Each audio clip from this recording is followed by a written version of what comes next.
Stop reaching for that pill bottle. If you're struggling with a pounding headache, a stiff neck, or that blinding light sensitivity that ruins your entire day, the solution isn't always on the pharmacy aisle.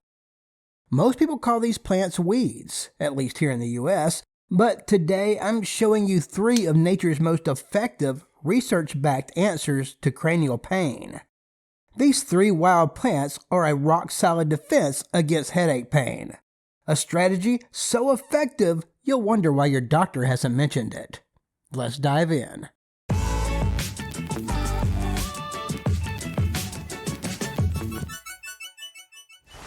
Just a quick heads up before we start.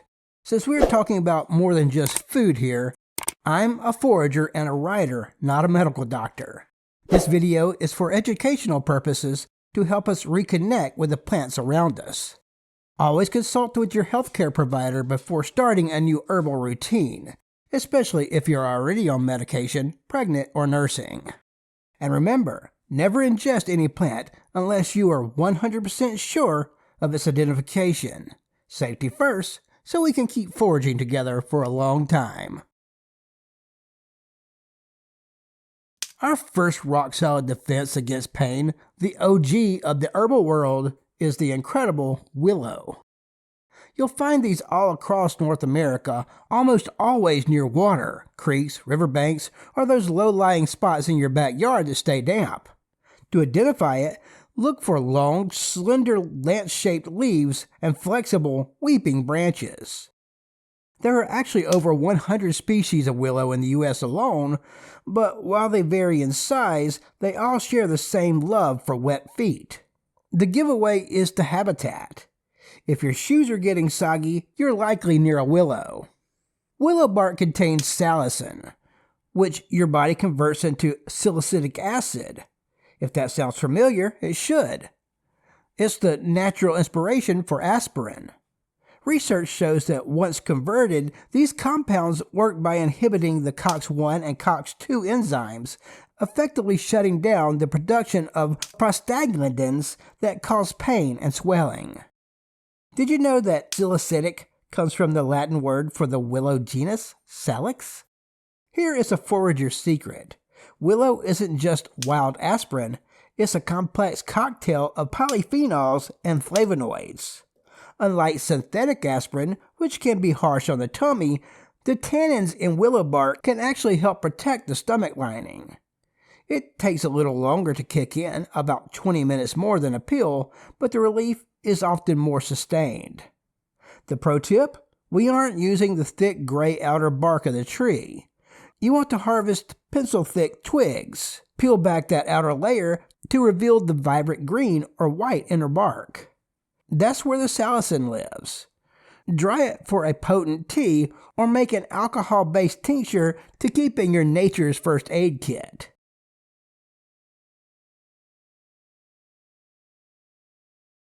If the willow is for general headache pain, the next plant is a specialist. It's a common sidewalk weed that most people walk right over. Feverfew, sometimes known as medieval aspirin. In fact, its name comes from the Latin word febrifugia, which means fever driver.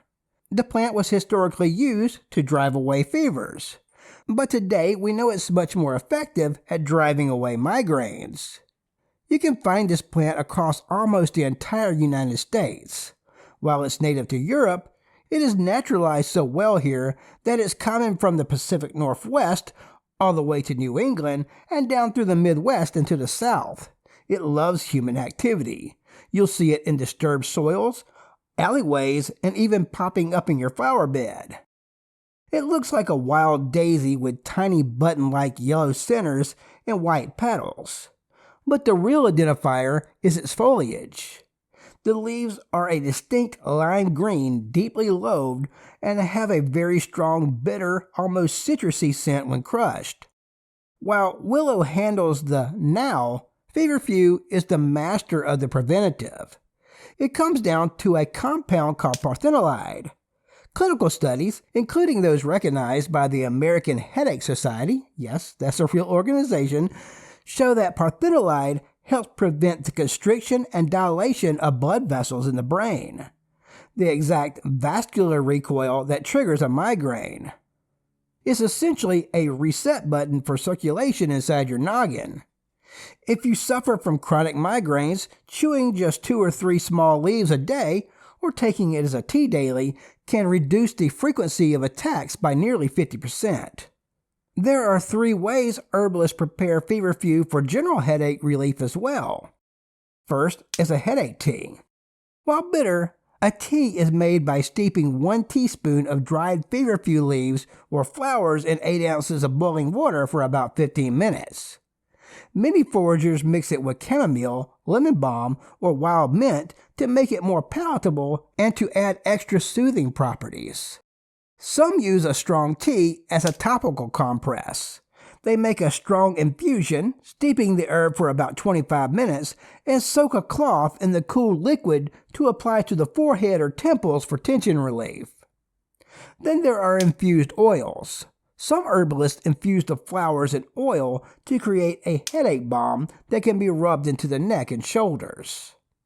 A bit of caution. As we discussed, this is a powerful emmenagogue, meaning it also stimulates blood flow to the pelvic region. Do not use Feverfew if you are or might be pregnant, as it can trigger uterine contractions that can lead to a miscarriage or preterm labor. It's a serious remedy that requires serious respect. Also keep in mind those raw leaves are potent.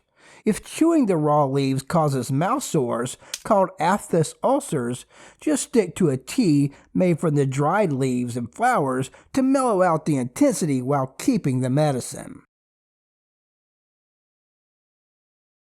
Finally, we have the aromatic powerhouse of the prairie, wild bergamot, also known as Bee Balm. You've likely seen this standing in vibrant, shaggy clusters in open fields along forest edges or lighting up roadside ditches. This is a true North American native, and you can find it growing wild in almost every state in the lower 48, from the Great Plains and the Rocky Mountains all the way up the East Coast. It's incredibly hardy, flourishing in everything from dry prairies to moist meadow edges. It has a distinctive pom-pom flower that ranges from pale lavender to deep pink. If you're unsure, just crush a leaf. It smells almost exactly like Earl Grey tea and oregano had a baby.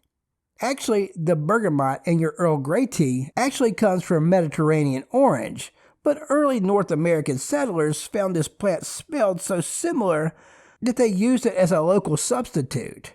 In fact, it became famous as Oswego tea after the Boston Tea Party, when patriots used the wild weed to replace the British tea they just tossed into the harbor. Oswego, named of course after the Oswego River region in New York, the ancestral lands of the Onondaga and Oneida people, who originally shared their knowledge of the plant with early colonists. For tension headaches and sinus pressure, this is the gold standard. The relief here is driven by thymol and carvacrol. These aren't just for flavor, they are powerful vasodilators and antispasmodics. When a headache is caused by stress or tight neck muscles, wild bergamot goes to work relaxing smooth muscle tissues. For best results, use it as a steam inhalant. If you have a sinus headache that feels like a weight behind your eyes, don't just drink the tea. Put a handful of leaves in a bowl of near boiling water, throw a towel over your head, and breathe. The aromatic compounds hit your nasal passages directly, reducing inflammation and opening up the airways. It's an immediate cooling relief that feels like a pressure valve being released in your skull. If you're ready to stop relying on pill bottles and start trusting the earth, do me a huge favor and hit that subscribe button. We're building a community here at Edible America focused on natural health and foraging, and your support helps keep these lost remedies alive. Just remember the Foragers Code. Always harvest sustainably, never take more than 10% of a stand, and be 100% sure of your identification. So I want to hear from you. Have you ever used willow bark for a headache?